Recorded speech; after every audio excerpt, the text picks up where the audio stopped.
So I would like to confess a time when my friend called me and I didn't answer the call and we ended up.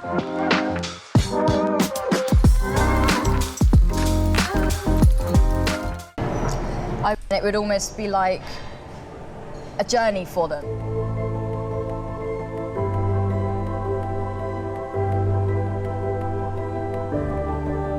You know, just asking her how she is. I have a lot of conversations as if we were friends, because in my head I believe like we're sisters, we're friends, you know. And has she ever messaged you back? No. If I saw that in my thing, them literally speaking to her, so wishing you all the best and you're both on this new chapter. I still can't believe the news. I'm so LA. What the fuck? That's weird. I send her a lot of messages, you know, just asking her how she is. I have a lot of conversations as if we were friends, because in my head I believe like we're sisters, we're friends, you know.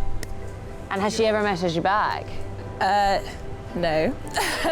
But one day I'm keeping the hope alive that she will. What would you like to confess today? I've got a form of OCD. That means that I have intrusive and damaging thoughts about my partner's previous past, and I've spent a lot of the last couple of years thinking about what she did before me. What kind of things do you end up focusing on and thinking about? So obviously we met on a dating app, so it first started with who else she met on that dating app, whether they met before me, whether they liked each other more than they liked me. I heard about a couple of one-night stands, and the details of those one-night stands really stuck in my head. I knew that one of them drove a certain car, so it's a very popular car as well. Anytime I saw this car, it's like my heart would leap and I'd have no idea what was going on. It wasn't until I saw someone else talking in a podcast about retroactive jealousy, OCD, that I knew that something was actually wrong with me and I wasn't just losing my mind. You're in a relationship at the moment? I am, yeah. She's probably the only person other than you guys now who knows that I have this condition. I've sort of briefly mentioned it to one or two people, but it's not recognised and people just hear it as past jealousy. I've been called misogynistic. I've been told that I need to work on my self-esteem. I didn't even know that was a thing. I've been told that I've got no confidence. It is a form of OCD, and if you don't get help or you don't seek to improve your way of thinking, it can be extremely damaging. Like I said, for a long time, it was all I could think about. And how does it feel getting that off your chest? I can physically feel I feel lighter. I can actually feel like a relief that I've just said it all out loud, even if it is behind the screen. I would like to confess that I used to clean men's houses wearing lingerie.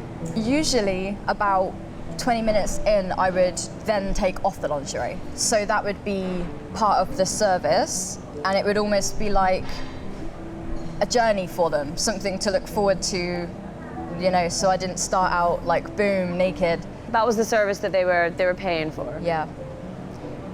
Jesus, that's a service. Curtis, what would you like to confess? I'd like to confess that in my younger days I was a bit of a firebug. Firebug, what does that mean?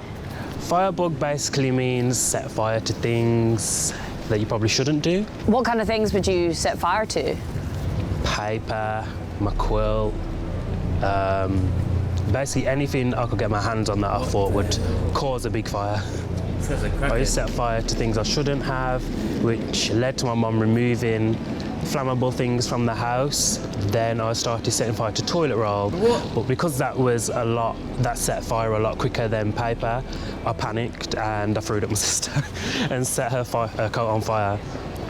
Was she all right? What happened? We managed to get the coat off before she suffered with like any burns. Jesus. So she's fine, but the coat is cremated. Where did that impulse come from? I feel like it was just the easiest way for me to let go of my aggression at the time. Oh, you should have just started boxing, bro. Hi, so my name's Gary McGrath. So I'd like to confess today that I regret the first time I ever started using drugs, and it ruined my life pretty much from then on.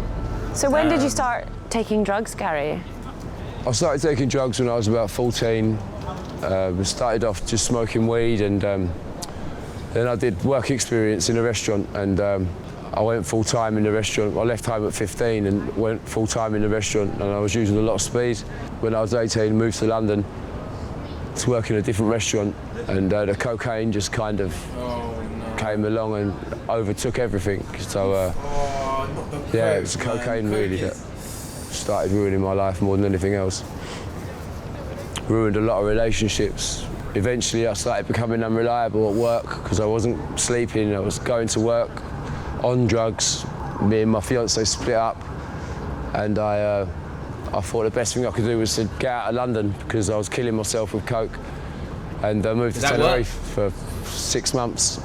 Was there drugs there? I met a girl from Ireland, and I moved to Ireland to be with her for 2 years, and that was just pure alcohol and drinking before work in the morning and drinking during the day at work, and that fell apart after 2 years.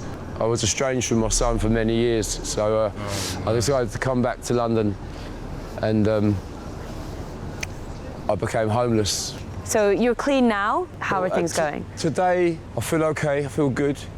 I have my son now, most of the time, and he's 17, and I've been very open with him, he knows everything, so I've got a little one-bedroom flat in Bromley. So everything's going well, yeah, everything's going well. That's good.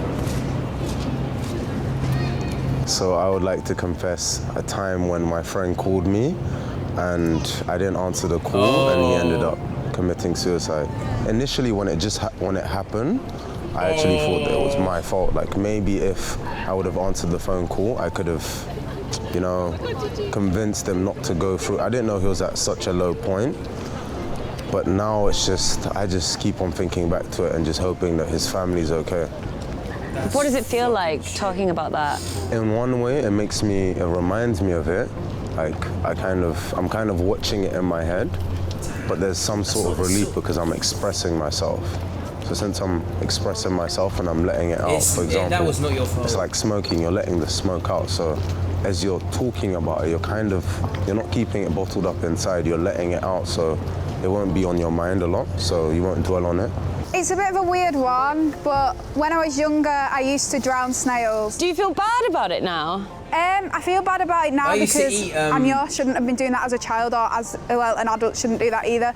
But I feel bad for the snails, and also bad for myself because I didn't have many friends, so I think it was like a thing that I was like, oh, I don't have friends, so let's do this instead. I'm a vegetarian now, so I think I'm maybe giving back to society a little bit, maybe. I would like to confess that I took someone's virginity when I shouldn't have.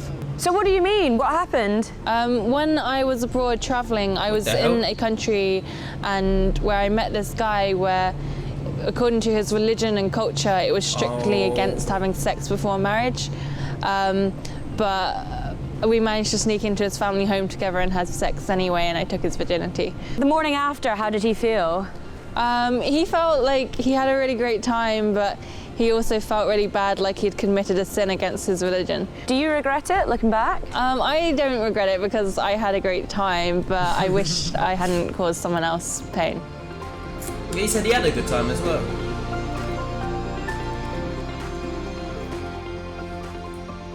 I never looked at my father like straight in the face, looking like this, like with whole full look.